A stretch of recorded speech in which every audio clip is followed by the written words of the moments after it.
ये समस्त वो पार्टियां जो राम मंदिर की विरोधी, जिन्होंने हिंदू धर्म के समूल नाश जैसे संकल्प किए, हिंदू धर्म के देवी देवताओं पर अनेक आपत्तिजनक टिप्पणियां की, वो अपने पुराने भ्रष्टाचार के गुनाहों को छुपाने के लिए रामलीला मैदान में आज एकत्र हो रहे हैं। ये वही रामलीला मैदान है जहां से 12-13 साल पहले किस ढंग का एक सीन दिखता था, इंडिया अगेंस्ट करप्शन, और आज उसी रामलीला मैदान में एवरीबॉडी इज विद करप्शन। जिस रैली को इन्होंने लोकतंत्र बचाओ रैली कहा है, वास्तविकता में वो परिवार बचाओ और भ्रष्टाचार छुपाओ रैली है।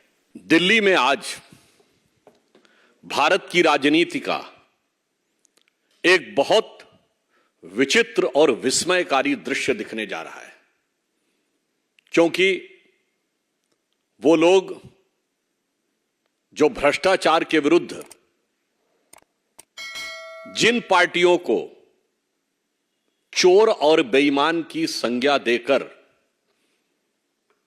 सत्ता में आए थे, आज उन्हीं के हम सफर और हमराज होते चले जा रहे हैं।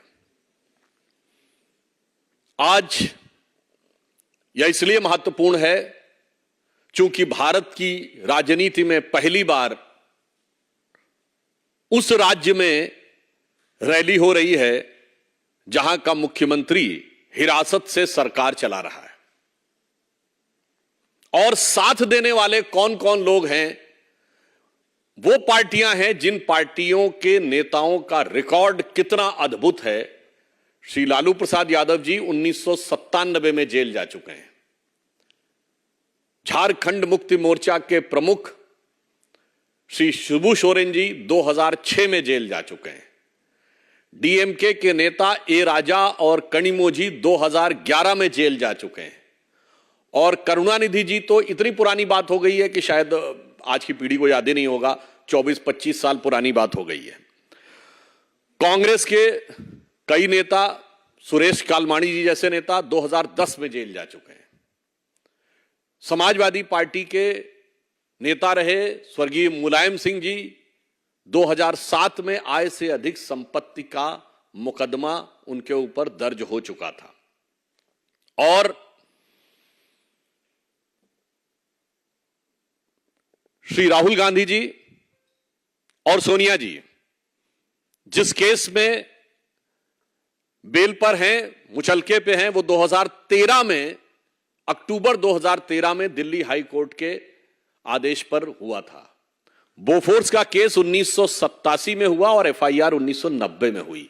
यह तथ्य मैंने इसलिए बताया, इसमें से कुछ भी 2014 के बाद का नहीं है। अतः मैं एक शब्द में कहना चाहूंगा कि ये सारे के सारे लोग, अगर आज कहा जाए तो अपने पुराने गुनाहों को छुपाने के लिए, ये समस्त वो पार्टियां जो राम मंदिर की विरोधी, जिन्होंने हिंदू धर्म के समूल नाश जैसे संकल्प किए, हिंदू धर्म के देवी देवताओं पर अनेक आपत्तिजनक टिप्पणियां की, वो अपने पुराने भ्रष्टाचार के गुनाहों को छुपाने के लिए रामलीला मैदान में आज एकत्र हो रहे हैं।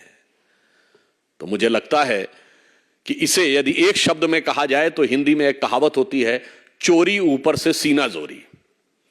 जो विगत 3 पीढ़ियों से भ्रष्टाचार के आरोप में कोर्ट कचहरी और जांच एजेंसियों के चक्कर काटते रहे, जेल से अंदर और बाहर आते रहे, वो आज आकर जिस निर्लज्जता का प्रदर्शन कर रहे हैं, वो सिर्फ भारत की राजनीति में आलोचना योग्य नहीं है।